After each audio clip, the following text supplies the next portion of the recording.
Olá, muito bom dia. Agora são 10 horas em ponto pelo horário de Brasília.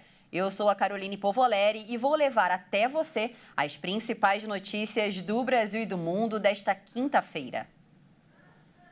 Você que está programando viajar neste feriado prolongado, atenção à previsão em alguns estados. O Instituto Nacional de Meteorologia informou hoje que Maranhão, Piauí, Ceará, Rio Grande do Norte, Paraíba, Pernambuco e Alagoas devem ser atingidos por fortes chuvas. Já as regiões sul e quase todas as áreas do Sudeste terão predominância de períodos com sol e calor. Centro-Oeste e Norte devem ter clima instável e tanto na sexta-feira quanto no sábado há risco de chuva moderada a forte em todos os estados da região Norte. E falando de clima, foi identificado que os fenômenos meteorológicos e as mudanças climáticas são fatores que contribuem para a propagação da dengue. Os casos continuam aumentando aqui no país. De janeiro até agora, o Brasil já registrou mais de 2.300.000 casos prováveis de dengue, de acordo com o Ministério da Saúde. Este número supera em mais de 500 mil todos os diagnósticos da doença em 2023 inteiro. Especialistas indicam que se trata de uma tempestade perfeita que engloba mudanças climáticas, fenômenos meteorológicos, entre outros fatores que ajudam a propagar a epidemia atual. E apontam que é necessário lançar um conjunto de estratégias para mitigar os riscos e evitar que os números continuem altos e piorem no próximo ano. O vírus tem 4 versões diferentes, que são conhecidas pelas siglas DENV 1, 2, 3 e 4. Isso significa que uma mesma pessoa pode adquirir a dengue por 4 vezes distintas. Segundo os pesquisadores, os surtos frequentes e os números crescentes de casos indicam que as campanhas de conscientização sobre a dengue não estão funcionando. Eliminar os pratinhos de vasos de planta, limpar as calhas do telhado entupidas e tampar caixas d'água são atitudes importantíssimas para evitar criadouros do Aedes aegypti. A pior temporada de dengue havia sido em 2015, quando o país teve 1.688.000 pessoas prováveis. Na sequência, vinha 2023 com 1.650.000 prováveis casos. O governo federal anunciou a ampliação da vacinação contra a dengue. Mais 154 cidades de 6 estados vão receber as vacinas.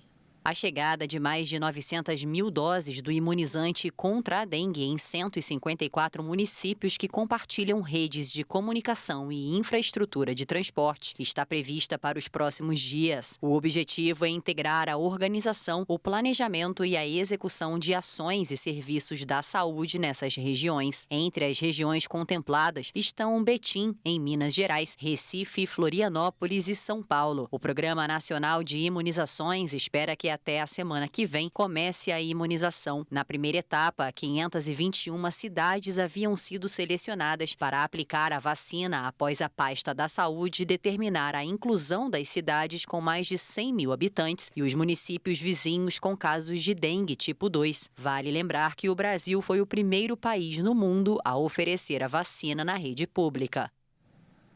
E nós mudamos de assunto para falar que o ex-jogador Daniel Alves compareceu hoje perante ao Tribunal de Barcelona após ter sido solto da prisão sob fiança no início da semana. Alves pagou a fiança de 1 milhão de euros, o equivalente a cerca de 5.400.000 reais, enquanto recorre de uma condenação por agressão sexual após um incidente em uma boate de Barcelona.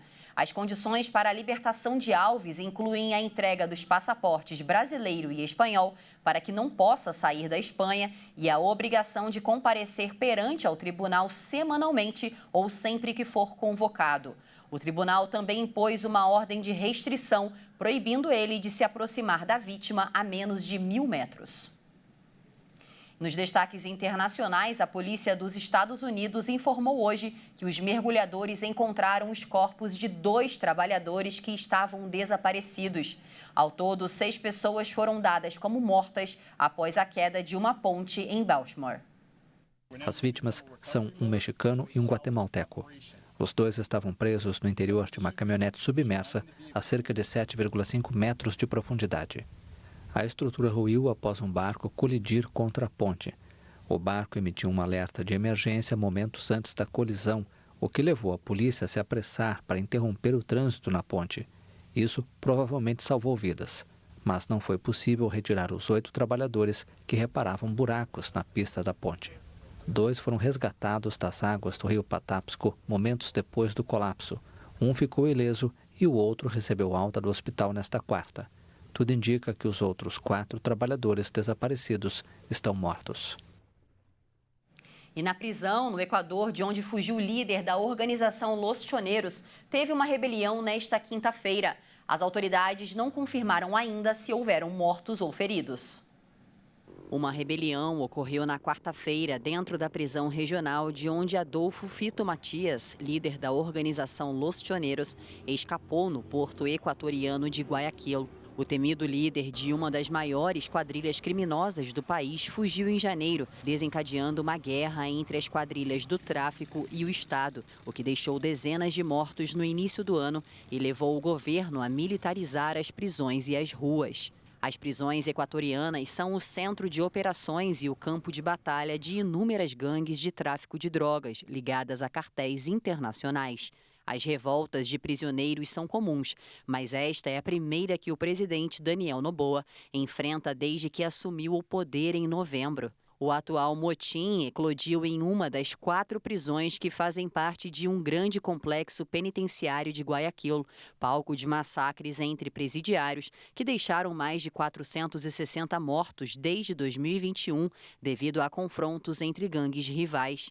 Segundo vídeos divulgados nas redes sociais, os presos queimaram colchões em protesto contra os maus tratos dos militares, responsáveis pelo controle interno dos presídios. E antes de encerrar, a gente fala sobre o clima de tensão entre Colômbia e Argentina.